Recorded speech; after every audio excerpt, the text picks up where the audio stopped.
आज़ाद भारत के तोहफे में अभिनेताओं की जो त्रिमूर्ति प्राप्त हुई, उनमें ब्रह्मा विष्णु महेश कौन है ये तय कर पाना मुश्किल है। इन त्रिमूर्ति का नाम है राज कपूर, दिलीप कुमार और देवानंद। इसी त्रिमूर्ति के देवानंद के बारे में बात करेंगे। देवानंद को जीवन से बहुत प्यार रहा है और वो आशावादी सिनेमा के पक्षधर थे, इसलिए अपने चाहते उन्होंने उदासीनता भरी भूमिकाओं से सदैव परहेज किया। कैरियर की शुरुआत में 1949 में वे निर्माता बन गए और 1970 में फिल्म प्रेम पुजारी से निर्देशक बने। उन्होंने अपने बड़े भाई चेतन आनंद और अनुज गोल्डी उर्फ विजय आनंद को फिल्मों में आगे बढ़ाया, क्योंकि वे सचमुच प्रतिभाशाली थे। देवानंद एक बार अपने कैमरे को लेकर स्टूडियो से बाहर आए और वे पूरी तरह घुमक्कड़ फिल्मकार बन गए। देश भर में घूमते घूमते वे हिमालय तक जा पहुँचे। नेपाल के शाही परिवार से मित्रता के कारण कुछ फिल्में उन्होंने वहां पे भी बनाई। फिल्मों के लिए नई नई लोकेशन चुनते और अंतर्राष्ट्रीय हो गए वो। निर्माता की हैसियत से सदैव देवानंद फिल्म इंडस्ट्री को नए निर्देशक दिए। चेतन और विजय आनंद के अलावा राज खोसला, अमरजीत ही नहीं, महान निर्माता निर्देशक गुरुदत्त भी देवानंद के ही निर्देशन के रूप में पेश किया था। शम्मी कपूर को देवानंद का एक्सटेंशन कहा जा सकता है। जैकी श्रॉफ ने तो खुद को देव की शैली में ढाला है और वे देवानंद के पुत्र सुनील के मित्र भी हैं।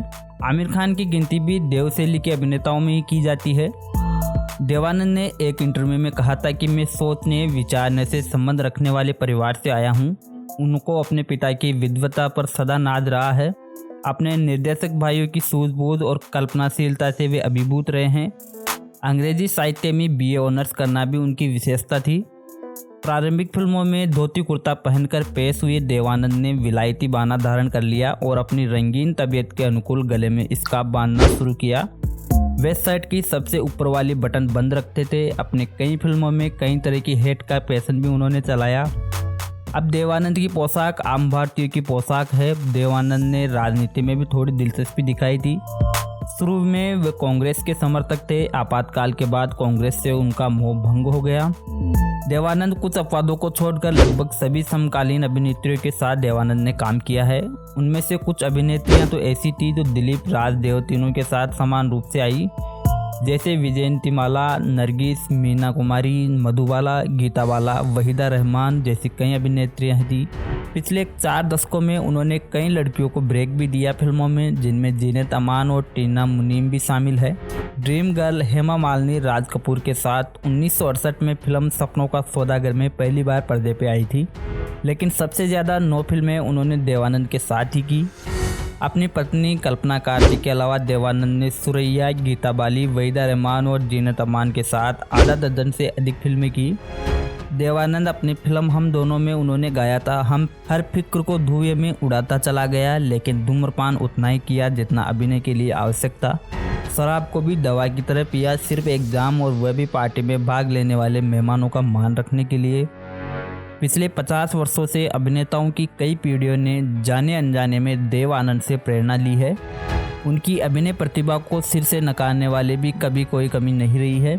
एक बार प्रमुख सितारे ने कहा था कि हमारे बीच स्टार तो सिर्फ एक ही है और वो है देवानंद। उसकी फिल्में आमतौर पर अच्छा व्यवहार नहीं कर पाती, लेकिन वे लगातार फिल्में बनाते रहे। विविध भारती के एक विज्ञापन में देवानंद कहते थे कि कामयाबियों का जश्न मनाए बिना, नाकामियों पर मातम किए बिना मैं अपने काम में लगा रहता हूँ। देवानंद की सक्रियता के पीछे उनका आत्मविश्वास का बड़ा रोल था। बहुत आला दर्जे के फिल्मकारों की संगति उन्हें हासिल हुई। बॉम्बे टॉकीज के अशोक कुमार ने दिलीप कुमार की तरह ही देवानंद ने भी अपनी प्रतिभा संवारने और सपनों को साकार करने में सहायता देकर एक ऐतिहासिक भूमिका का निर्वहन उन्होंने किया। अशोक कुमार दिलीप कुमार की तरह ही देव के बड़े भैया जैसे थे। तो दोस्तों, ये थी देवानंद के बारे में, उनके जीवन के बारे में कुछ इंटरेस्टिंग फैक्ट। वीडियो आपको कैसी लगी हमें कमेंट में ज़रूर बताएं। साथ ही ऐसी अन्य अपडेट और ऐसी जानकारी, इंटरेस्टिंग जानकारी के लिए आप हमारे साथ बने रहें। तब तक के लिए जय हिंद, जय भारत।